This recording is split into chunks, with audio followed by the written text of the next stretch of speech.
Hello guys, welcome to the another study blog. तो जैसा कि प्रीवियसली स्टडी ब्लॉग में हमने पढ़ा था कि कैसे मतलब अंग्रेज़ों के द्वारा जब भारत पे शासन हो गया था तो उनके साथ व्यापार करने में उनको बहुत सारी मतलब कठिनाई का सामना करना पड़ता था। यानी कि उस टाइम बोला जाए से तो मतलब सड़कों के द्वारा व्यापार होता था, मतलब टायर गाड़ी टांगों के द्वारा होता था। तो इसमें बहुत ज़्यादा टाइम लग जाता था। फिर इस व्यापार को बढ़ाने के लिए जैसा कि उसमें इंडस्ट्रियल रेवोल्यूशन हो चुका था, तो उस टाइम पे जो था वो मतलब रेलगाड़ी का जो प्रसार था वो मतलब होने लगा था। उसके लिए उन्होंने भारत में रेलगाड़ी बिछाने का फैसला किया था। हमने प्रीवियसली वीडियो में ये सब पढ़ रखा है कि कैसे अंग्रेजों ने अपने व्यापार के फायदा के लिए मतलब रेलगाड़ी को बिछाया। आगे की स्टडी हम आज करेंगे। तो चलिए आज की स्टडी ब्लॉग को स्टार्ट करते हैं। अगर आप यूपीएससी एस्पायरेंट हो तो आई होप आपको इस वीडियो से ज़्यादा हेल्प मिलेगी। तो चलिए आज की स्टडी ब्लॉग को स्टार्ट करते हैं। तब तक आप स्टडी ब्लॉग में कंटिन्यू बने रहो।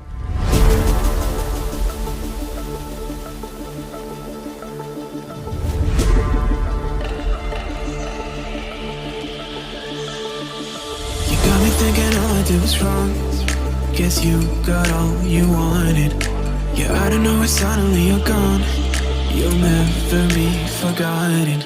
Pretending no one is to blame. Too late to reignite our flame. How did I not see you running? How did I get behind? How did I not see this coming? Guess all you left me wrong.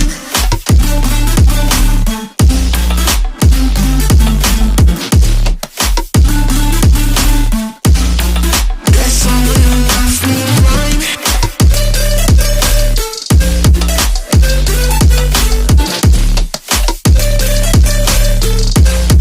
Guess all you left me wrong. जैसा कि भारत में पूर्णतः अब अंग्रेजों का मतलब अधिकार हो गया था, उन्होंने अपने ट्रेनों को भी वहाँ पे मतलब पूरा पटरिया को बिछा लिया था। तो अब बात होती थी जो मतलब जैसा कि अधिकार हो गया था तो उससे वहाँ से कैसे राजस्व उछला जाए, उसके लिए अंग्रेजों ने बहुत सारी नीति अपनाई। सर्वप्रथम यह नीति अपनाई मालगुजारी की नीति। तो मैं आपको बता दूं कि मालगुजारी की नीति क्या थी, इसको किसने लगाया था और क्या थी। मालगुजारी की नीति में मुख्यतः अंग्रेजों द्वारा अपनी सारी आवश्यकताओं को पूरा करने के लिए सारा भार किसानों पर थोप दिया जाता था। यानी कि आप समझ लो जो मतलब अगर कोई भी मतलब अंग्रेज धन भेजा जाएगा या मतलब कोई काम होगा तो वो मतलब अपने मनमाना तरीका से किसान से कर लेंगे। अगर ऐसा मान लो अगर उनको तभी 100 रुपये की ज़रूरत पड़ेगी तो वो तुरंत किसान के पास जाकर उनसे 100 रुपये ले लेंगे। यानी कि मनमाना कर दिया गया था। फिर इसके बाद आया इस्मारारी बंदोबस्त। तो मैं आपको बता दूं 1765 में बंगाल पर अधिकार के बाद उसे मालगुजारी अर्थात कर उछलने का अधिकार मिल गया। किसे? मतलब अंग्रेजों को। और मनमाने तरीके से मालगुजारी करते थे, परंतु कुछ ही समय में जमा की जाने वाली रकम को बढ़ा दिया गया। जैसे कि आप ऐसे समझो कि जो रकम मतलब मालगुजारी की नीति में 1722 में 1,42,90,000 रुपये थी और वह 1764 में बढ़कर 1,81,80,000 हो गई और 1771 में बढ़कर 2,34,00,000 रुपये हो गई। तो इस तरह आप समझ सकते हो कि मालगुजारी की नीति से दूसरी जो नीति आई थी इस्मारारी, इसमें किसान को एकदम चूर चूर करके रख दिया था। फिर 1773 में वारेन हेस्टिंग ने मालगुजारी की वसूली को अधिकार की व्यवस्था को नीलामी करने का सोचा।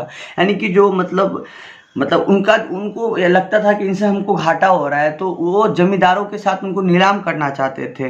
तो वो मतलब ये जो नीति थी उसमें वो असफल रहे, क्योंकि जमींदार भी सोच रहे थे कि मैं क्यों लूँ, इससे मेरा क्या लाभ होगा, क्योंकि उनको पता था कि उस समय भारत में किसानों की स्थिति क्या थी।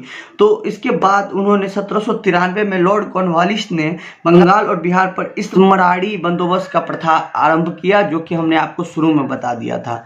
1755 से 66 और 93 के बीच में मालगुजारी संबंधी मांग लगभग दुगनी हो गई।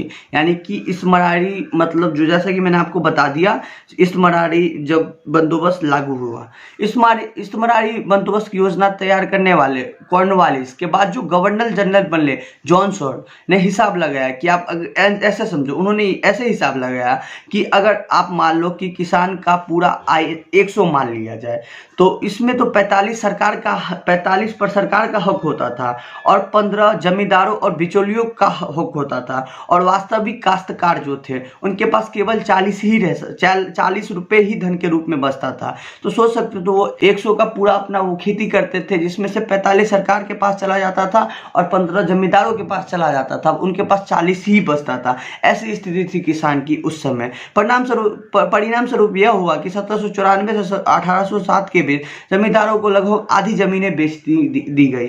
तो मैं आपको बता दूं कि उनको जमीन बेचने की स्थिति कैसे आ गई। तो जो निश्चित जो कर था, वो अगर वो उनको किसान नहीं मतलब पे कर पाते, तो उनको उनकी जमीन को मतलब छीन लिया जाता था या नीलाम कर दिया जाता था, जिससे अब किसान पर बहुत ज़्यादा लोड हो गया था। उसके बाद बहुत सारे बंदोबस्त आए, रैयतवाड़ी बंदोबस्त आए, महालवाड़ी प्रथा आई, जिसमें मैं मुख्यतः बताया जाए, मैं अगर मतलब सीधे बताऊँ, इसमें किसान का शोषण ही किया गया। अंग्रेजों का मुख्य लक्ष्य था भारत से धन कमाना, ज़्यादा से ज़्यादा धन कमाना। इसमें तो वो बोल देते थे कि किसान मतलब भूमि पर आपका अधिकार होगा, लेकिन वो कहने के लायक ही था, मतलब असलियत में उनका अधिकार भूमि पर नहीं होता था। तो इस प्रकार हमने इस चैप्टर को आज खत्म कर लिया है। जैसा कि हमने आज के इस चैप्टर में हमने पढ़ा कि कैसे भारत में ब्रिटिश साम्राज्य और आर्थिक नीति की प्रशासनिक ढांचा बनाया गया। इसमें हमने पढ़ा कि कैसे इंग्लैंड के एकाधिकार, ईस्ट इंडिया कंपनी के एकाधिकार को दूसरे व्यापारी वर्ग ने खत्म किया। फिर लगातार भारत में उन्होंने मतलब मुक्त व्यापार की नीति अपनाई। फिर भारत में यातायात का प्रसार किया, संचार का प्रसार किया, और भारत में कर लगाने की स्थिति को बनाया। ऐसे बहुत सारी नीतियों को हमने पढ़ा। अगले कल से हम पढ़ने जा रहे हैं उसके नेक्स्ट चैप्टर, यानी कि चौथा चैप्टर, ब्रिटिश भारत में प्रशासनिक गठन, सामाजिक तथा सांस्कृतिक नीति। ये हम कल से स्टार्ट करेंगे। आज के लिए मैं आपसे विदा लेता हूं, क्योंकि आज का हमारा तीसरा जो चैप्टर था वो खत्म हो चुका है। तब तक मैं मिलूंगा आपसे कल चौथे चैप्टर के साथ, नए स्टडी ब्लॉग के साथ। तब तक हमारे चैनल को सब्सक्राइब कर दो। मैं मिलूंगा आपसे कल। तब तक के लिए जय हिंद, जय भारत, वंदे मातरम।